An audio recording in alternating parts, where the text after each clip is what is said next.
Se fala muito de cultura woke, principalmente depois do crescimento dos nerds, né, da cultura nerd do cinema, com os filmes de super-herói, que aliás eu gosto bastante, né, mas tem um conjunto de coisas que crescem juntos, né, tem a ver com a indústria cultural que você falou, e aí trazendo, a gente viu a importância desse conceito de esteja acordado, né, mas trazendo para os nossos tempos atuais, será que faz sentido falar sobre cultura woke hoje em dia? Na verdade, assim, se a palavra não tivesse sido subvertida, né, terem pego essa palavra woke e transformado numa caixinha de Pandora, eu acredito que faria sentido. Mas aí a gente pega essa luta toda das pessoas que acabam, né, se organizando. Por exemplo, o feminismo. Né? O feminismo. Então tá bom, vamos nos apropriar do feminismo. Aí começam a fazer coisas rosas para vender produtos, né, e é o pink washing. Uhum. Né? E de repente você tem ali, né, um aparelho de barbear azul, cinza, preto, que custa R$10, um cor-de-rosa custa 14. O novo Polo com propaganda com 2 homens gays, né? O Pink Money. O Pink Money. E o pior vários moneys, e o pior são homens héteros, né, se desfazendo do seu polo. Por quê? Porque tem uma propaganda com homens gays, né? E aí você tem todas as questões. Falou de meio ambiente, greenwashing. Vamos fazer coisas para deixar o mercado feliz porque somos ecológicos. Vamos falar da luta LGBTQIAP+, então vamos fazer coisas com arco-íris porque o produto vai vender e essa galera vai consumir porque está se vendo sendo representado. Vamos falar da luta das mulheres, vamos colocar tudo cor-de-rosa, o feminismo. Mas quando você vai olhar mais de perto, né, são as mesmas empresas, esses mesmos grupos que fazem isso para atender uma demanda de mercado, abandonaram esses movimentos todos nos Estados Unidos agora com a segunda eleição do Trump, né, simplesmente se adequando ao que o novo presidente trouxe, que foi o grande cara que pegou o termo woke e começou a depreciar de uma forma assustadora. E aí eu pergunto se abandonaram ou se nunca estiveram juntos, né? Mas antes de continuar a produção, o Luca, eu pedi para ele responder essa questão aqui, para estar junto com a gente, né? E a questão é se faz sentido falar de cultura woke hoje em dia, né? Na história, sim, mas e hoje em dia existe uma cultura woke? Ou será que isso é um espantalho da indústria para gerar mais consumismo, né? E aí o Luca tem uma resposta interessante para a gente. Discutir se existe uma cultura woke é um sintoma de uma desqualificação da crítica referente a uma determinada produção cultural.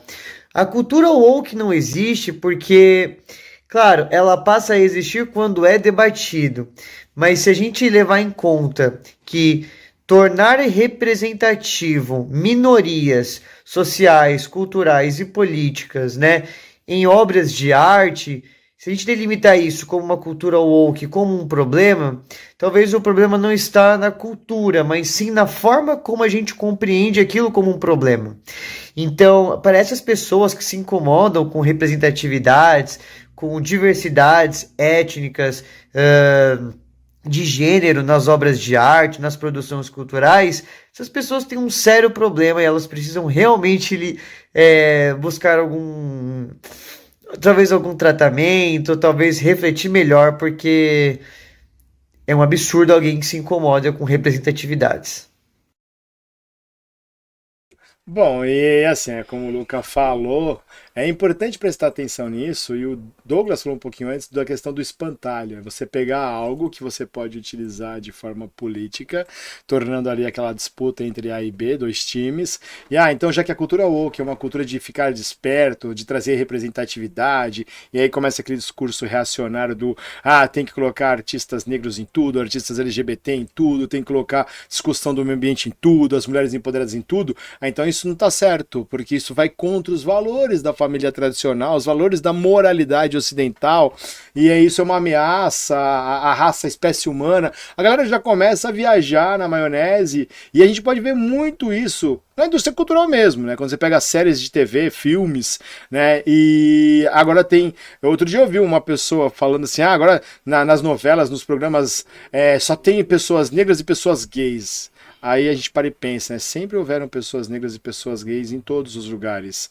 A questão é, antes elas não apareciam, elas eram escondidas, né? Agora elas começam a aparecer, e só de aparecer uma ou duas, o pessoal fica incomodado. Um dos melhores exemplos que eu posso dar é o filme da Pequena Sereia. Perfeito. Né? A Pequena Sereia, uma criatura mitológica, representada até então por uma mulher ruiva. E aí a atriz que vai fazer a Pequena Sereia no filme, na refilmagem da Disney, no live action, era uma garota negra. Nossa, você entra até hoje em qualquer postagem sobre esse assunto, são ataques bárbaros, esse negócio de cultura que acaba... Gente, alguém conhece uma sereia? Alguém pediu a opinião das sereias para saber se elas se acharam representadas ou não? Sereias existem? Para as pessoas se descabelarem, gritarem umas com as outras, brigarem por conta da etnia da sereia, é uma coisa tão absurda quanto é discutir o sexo dos anjos, né? É isso aí, porque assim, cara, é uma criatura mitológica, mas que inferno. E assim, se a gente parar pra pensar, todos os filmes infantis que vêm sendo feitos, ou refilmagens, ou live actions, que tem uma maior representatividade, você vê aquele bando de marmanjos de 40, 50, 35 anos criticando, acabaram com a minha infância. Ô, colega, vai ver no YouTube, vai ver num canal de filmes antigos, porque assim... Eles continuam lá, né? Na sua infância, o He-Man, a She-Ra eram diferentes da forma como as crianças veem o mundo hoje, né? Tem a série da She-Ra que saiu pela Netflix, uma série muito bacana, Mulheres Empoderadas. Já era um desenho onde tinha uma mulher protagonista, que tinha mais personagens femininos do que masculinos, aí fizeram uma She-Ra empoderada, umas personagens mais discursivas, assim, de repente o mundo acabou com a infância de um bando de velho barbado. Agora é interessante porque, igual você falou, sempre teve, né? A She-Ra, por exemplo, é uma mulher empoderada, forte, né? Só que parece que tem que ter cota para existir, né? Não, tem que ter só 5% de mulheres fortes no cinema, não pode ter. Ou dentro de uma função específica. Sim. Olhar para as novelas, por exemplo. Voltar 15 anos no tempo, a maioria dos personagens que protagonizavam ali empregadas, porteiros, seguranças, vilões, pessoas negras. Protagonistas, né, famílias de propaganda de margarina, pessoas brancas. E aí nessa refilmagem agora do Vale Tudo, por exemplo, teve uma cena que foi colocada aí numa discussão, que pegaram a cena lá da novela original e a atual. Na novela original era somente uma família branca sentada na mesa com uma empregada negra servindo e a mulher servindo todo mundo na mesa. Na refilmagem colocaram uma família multiétnica, não tem a empregada, o homem serve a mesa para as pessoas que estão sentadas e a galera caiu matando em cima, como se isso fosse um absurdo. Gente, só um dado besta, né? 64% dos lares no Brasil são sustentados por mulheres. Cadê o macho alfa dominante provedor? Pra galera tá fazendo esse escândalo todo, porque numa novela existem pessoas brancas e negras, homens e mulheres, ocupando papéis de destaque ou não ao mesmo tempo. E em diversas posições, né?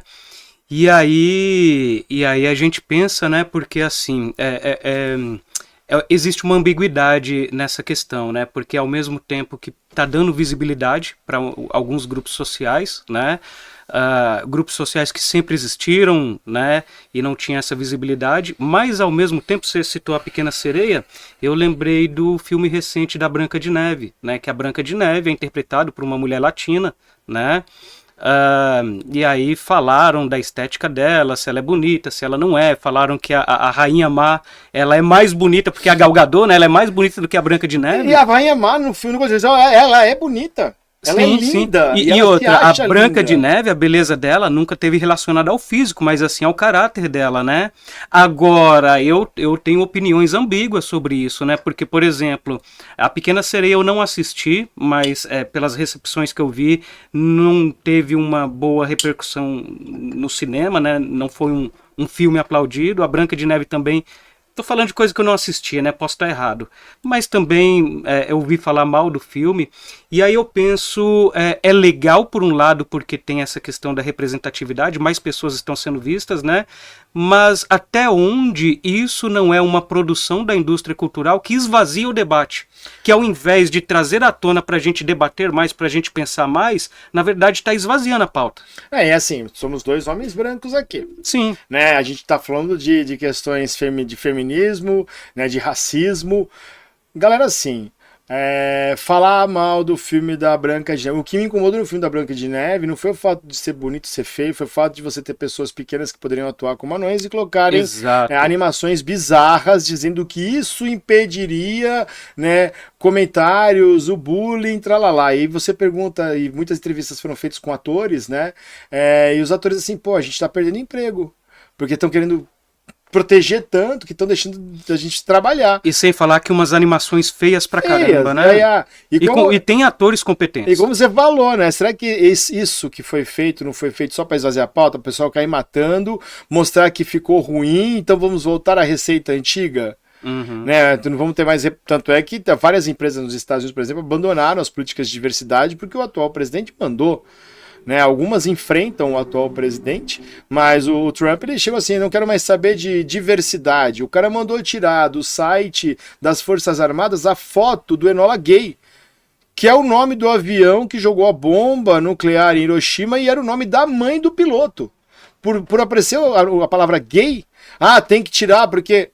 Gente, isso já passou da bizarrice. É muita neurose, né? É a loucura mandar simplesmente apagar dos arquivos ou tirar das páginas a participação das pessoas negras na Primeira Guerra, na Segunda Guerra, afastar todos aqueles oficiais que de alguma maneira tentaram trazer representatividade para as Forças Armadas. Então, assim, vamos falar de meritocracia, irmão. Meritocracia.